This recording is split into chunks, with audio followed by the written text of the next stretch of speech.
coming. Just a minute.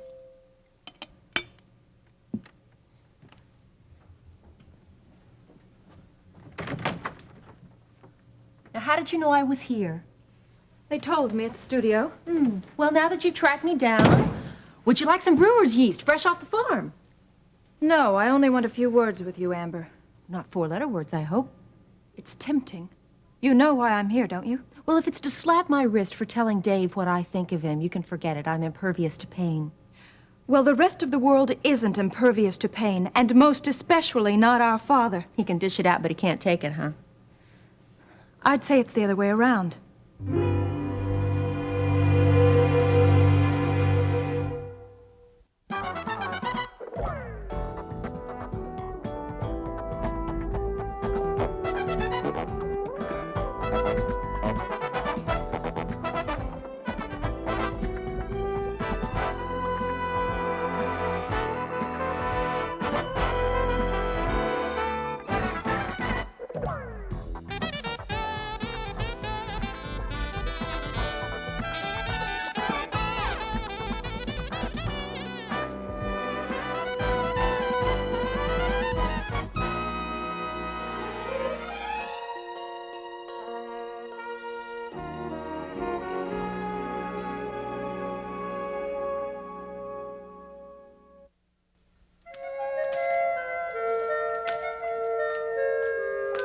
Where's Eric?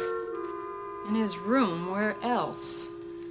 You know, Mim, I know that you don't like the idea of all the time he's spending with that video equipment, but I think it's very important right now that he has something that he can call his own.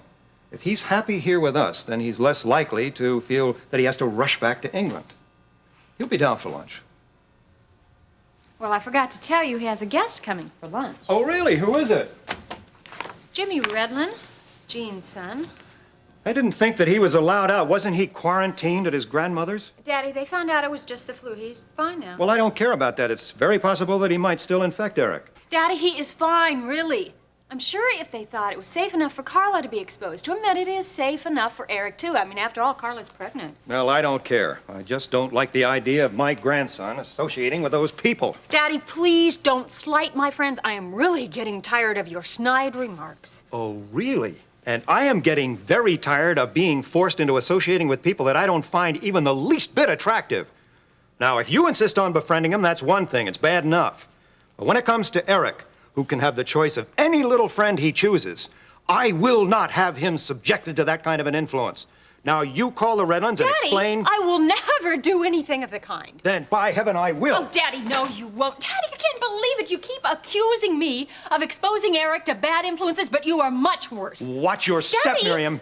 You are influencing him to be prejudiced, to judge people by the color of their skin or by what they believe. I am protecting that boy's future. You're just indulging your own selfish whims. His future. I've spent a lifetime cultivating the right sort of friends, and it's paid off. And it will for Eric, too. Oh, yes, I'm certain you must mean the rich and the powerful. Let me tell you something. There's an old saying that says, you tell me who you go with, and I'll tell you who you are. You know, you can't honestly believe that that little boy would have chosen the Redlands as his friends if they hadn't been your friends first. Yes, I do. I doubt that. Well, I don't, because I am teaching my son to pick his friends on whether or not they're compatible. And it doesn't matter if they're rich or they're poor, or they're powerful or not. Because all riches and all power belong to God in the first place. Well, the Redlands sure must want some of it because Daddy. Monk stole Eric's watch. That's all I can say. You still believe that? I most certainly do. But Monk isn't even a Redland. Yes, but he lives under their roof. So did I, Daddy. So did I. Well, Eric? Eric, I'm sorry. Your grandfather and I were having a little argument. I know, you can hear it all the way upstairs. Well, I'm sorry. That's okay, that's how I always remember this place. Everybody mad at each other, just like you and Dad before we moved to England.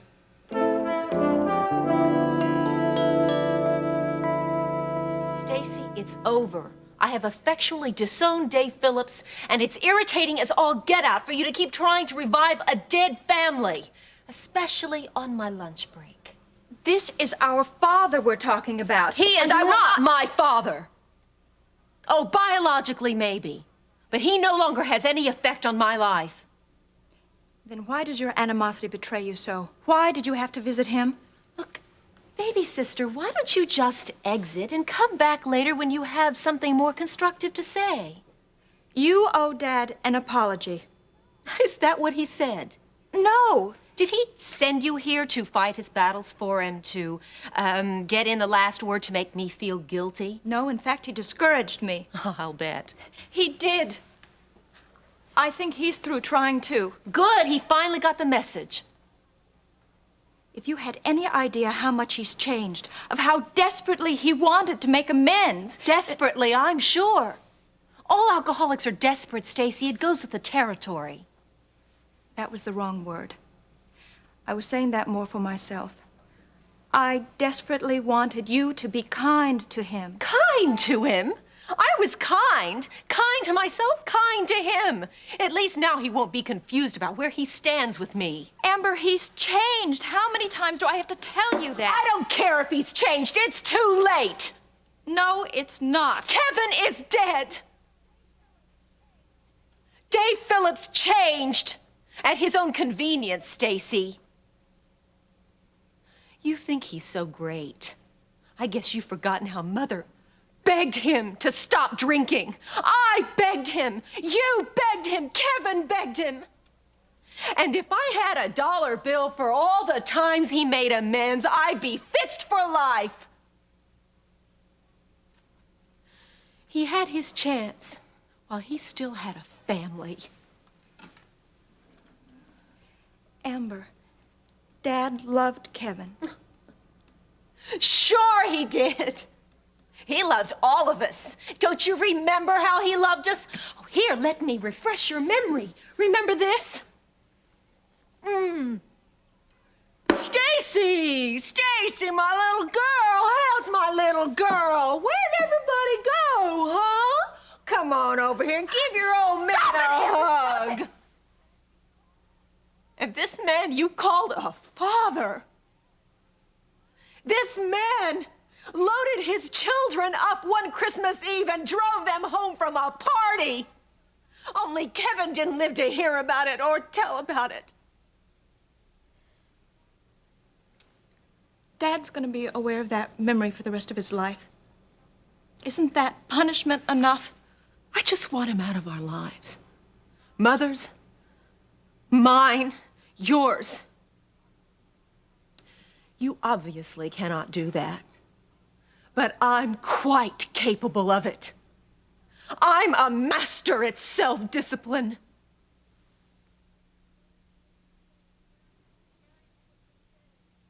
Eric, what you said is true. This place used to be filled with a lot of arguing, but that's changed, honey. Your grandfather and I were just... Eric, would you leave us now until we can finish with our grown-up talk? No, Eric, you just stay right here because Grandfather and I are through arguing. aren't Arguing, we? Nim? I don't think we've been arguing. It's just a healthy discussion. Oh, yes. Now, you just tell me, how's the computer whiz kid doing today, huh? Not too well. Actually, I've been playing chess with it. I haven't won a game, but I'm not licked yet. Now, there speaks a true carpenter. Aha, come on, get ready. You know who that must be. Hello, hi. Hi, Miriam. Well, how'd you get over here? Mom, she had to be someplace, so she said she'd see you when she picks me up. Oh, okay. Well, you come on in because we've been expecting you. Jimmy, this is Eric. Hi. Daddy, Jimmy Redland. Hello? Hi, Mr. Carpenter. Can we go up to my room?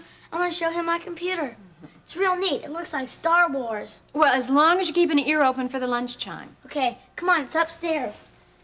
Oh, nice to meet you, Mr. Carpenter. Now, that wasn't so bad, was it? No, not if you don't want to push him to England as soon as possible. Oh, what does that mean? Well, you upset him, that's what I mean. Oh, wait a minute. Now, I upset him? Mim, you started the argument, and look what happened. Daddy, there wouldn't even be an argument if you would just trust my judgments and let me be a mother. Mim, I can't prevent you from being a mother, but I think it would be very obvious to both of us that in the future we're going to have our different discussions more quietly. Daddy, do you realize what Eric said?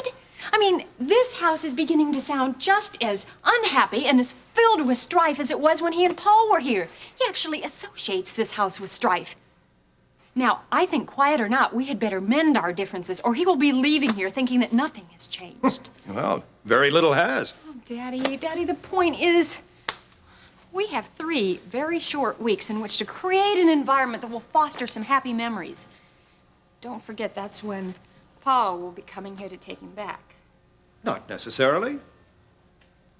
And what do you mean, not necessarily? You know that Paul is taking him to New York on business, and they're returning to England. I brought him here on good faith, and I intend to keep my word. Mim, I am not suggesting that we keep him here forcibly.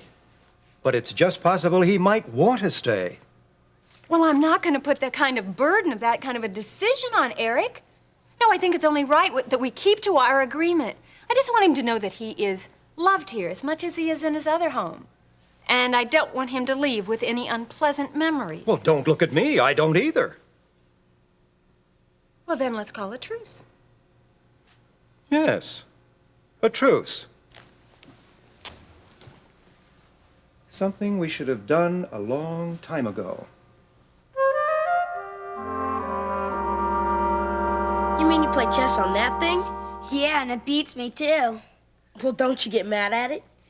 No, it's different with a machine. You ought to see it. It decides just like that. Decides as fast as the speed of light. Wow. Come here. I'm going to show you something else. This is a TV set. Watch the screen. Can I hold it? Sure. That watch has been through a lot. Grandfather got through one of his connections. You can't buy them in stores yet. And we went to this place on Kingsley College called The Huddle, and I lost it there. Well, Grandfather thinks the guy stole it, but I don't. After all, he did bring it back. Hey, I know somebody who works at the Huddle. Who? Monk Lassiter. He lives with us. Hey, that's the guy who found it. Is that the one Mr. Carpenter thinks stole it? Yeah, He wouldn't do that. I didn't think so. Like I said, he did bring it back. It's just Grandfather that feels that way. You got here just in time. My mom and he don't get along too well. They were having a fight just before you got here. Really? My folks used to fight so bad they split. They did? Yeah, but they're back together now.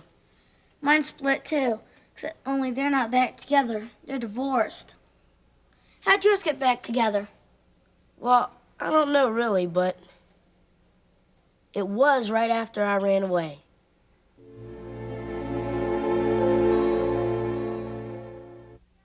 Hey, that's neat. Maybe I should run away. My dad's coming to get me next month, and we're going to fly to New York, then we're going to fly to England. It'd be easy to run away with all that going on. But I don't think Mom could take it. She got kidnapped, you know. Yeah? And Grandfather has heart trouble. Maybe it's not such a good idea. Well, if you do decide to run away, I can find you a good place to hide. 'Cause I know lots of places.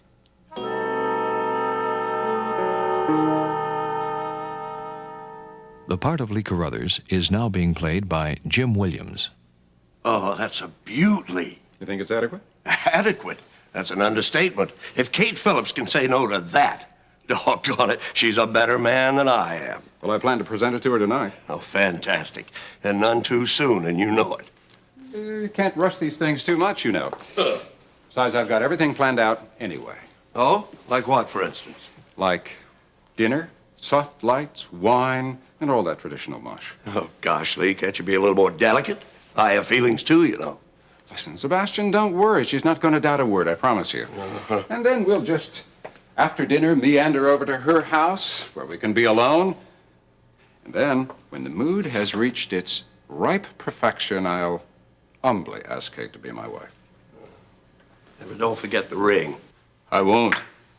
Oh, you know, Lee, I think we're going to do it. I think we're going to pull this off. I know we are. You can kiss my negative bachelor image goodbye at the polls. Finally. Oh, Lee, you'll never regret this. Excuse me, Mr. Carothers. Yes, Charles Carpenter. Oh, Charles Carpenter, of course. Charles, forgive me. Sebastian and I were just knee-deep in discussion about the new lock system over in the South River branch. Well, I certainly don't want to keep you from that. I merely wanted to come over and drop this off in person to indicate to you that I am behind you 100% and that I like the heat that you're putting on that bleeding heart Wainwright. Oh. Well, this is no drop in the bucket, Sebastian. Mark Charles down here for $15 $15,000. I really appreciate it, Charles. That's perfectly all right. I want to make sure that the right man wins. Well, you're looking at him right there, Mr. Carpenter, and we're going to remember your support. Keep your fingers crossed, Charles, because with a little luck and your strong support, of course, we're going to win in November. I'll have a secretary send you a receipt for this. All right, thank you. Thank you, Charles. And I have a feeling our paths are going to cross again. I have an appointment with Herb Iverson. Okay. I'll hold down the fort for you. Okay, I'll see you later. Yeah. Oh, Lee. Yeah. Save some of that energy for tonight, okay? There's a lot riding on this. Don't worry.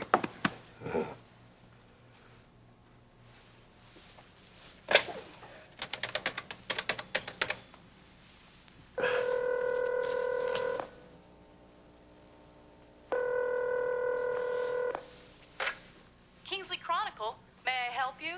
Yes, could you get me Gene Redland, please? Just a moment, please. Yeah. Well, they have nice music anyway. City room, Gene Redland. Gene, this is Sebastian Knight. I have a news break for you. Oh, yeah? Yeah, a hot one, too.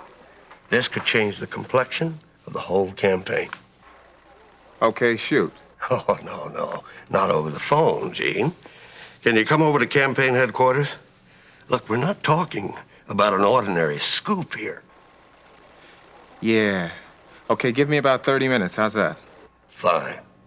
I'll see you then. All right.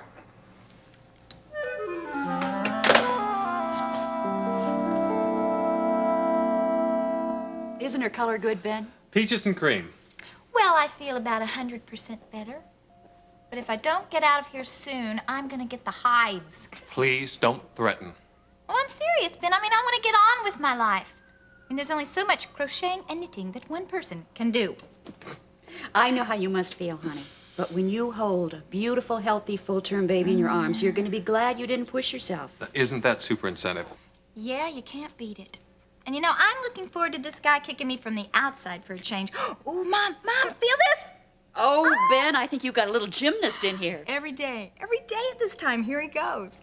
And every time I eat lunch, he gets really excited. And he's been really active since I had my surgery, really active. Well, bed rest has a lot to do with that, hon. Yeah, well, tell me exactly what I'm gonna get to do when I get home. Anything you want. As long as you do it lying down or sitting with your feet propped up. Oh, is that all? Well, I think I've heard of worse fates. You better believe it. But we'll live in clean and elegant comfort because, Mrs. Martin... Yes? Could we have a drum roll, please? Because, Mrs. Martin, a cleaning service will visit you twice a week. Yay! If that doesn't do the trick, you'll have a full-time maid. A full-time maid? Oh! And if that doesn't do the trick, I don't know. I guess I'll be forced to help you. Yay! What on earth have I missed? Oh, hi, Marjorie. Ben was just telling me all the wonderful things I'm going to win when I'm a very good girl at home. Oh, well, you sure have been a good girl here. Are there any rewards for her doctor? My sincerest gratitude. Oh, how did you marry this Beluga? So when am I going to get to go home? How does tomorrow sound? Do you mean it? She's ready, Ben. Oh. Okay, Sebastian, I give up. What is it? Would you believe a romance? A romance? Yeah. Lee Carothers? Yeah. He's gonna get married. No, wait a minute. Now, you're not pulling my leg because I can't print anything No, like this. no, it's true. They've been very private about it. No one wants to have a public courtship, of course. And you call me down here because you want to keep this private? Oh, come on. Give me a break, will you? Don't you believe in love? Love overrules personal preferences. Yeah. So who's the bride to be? Kate Phillips. Kate Phillips? Wait a minute now. You have to be kidding now, Sebastian. Do you want me to write it for you? Lee Carothers not to race alone. No. It's just that I work right beside Kate Phillips' daughter in the newsroom. She hasn't mentioned anything to me about this. I told you, Gene. They've been very discreet. You mean her own daughters don't even know? Nobody knows. That's why I call it a hot item. Do you want it or not? Yes. I want the story. Now, tell me something. Have they set a date? No, not yet, but I'll keep you posted. Would they be willing to an interview? No, not now, no. No, just break the story, the announcement, and, well, you can follow up with them later about that. I see. Oh, you got a picture there. Great. Yeah, that was taken the night of the Veterans Dinner. Oh, that's a nice shot. Do you think you'll be able to get it in the morning edition? Oh, yeah. Yeah, this will be right up front. Now, tell me something. Lee, when he dropped his bachelor status there, in your opinion, do you think this will hinder or help his chances at the polls? Well, what does it matter? Love conquers all, let the cards fall where they may. Yeah, sure. Yeah, I'm just pleased to be able to share the good news. Well, how long have Kate and Lee known each other? Well, let's see, Ben, doesn't it get to you sometimes that our patients are happiest when they're leaving us? Well, not when it's your patient and my wife, it doesn't. Well, I'm glad you're going home, Laurie. Oh, thank you, Marjorie. Thanks for everything. Sure. I'll be out to check on you in the morning. Okay, bye. Well, I guess I better get going too. Okay. Hey, by the way, this little guy is kicking you goodbye. Oh, okay. Well, this is from Grandma for him. Ah. Bye-bye. Bye-bye.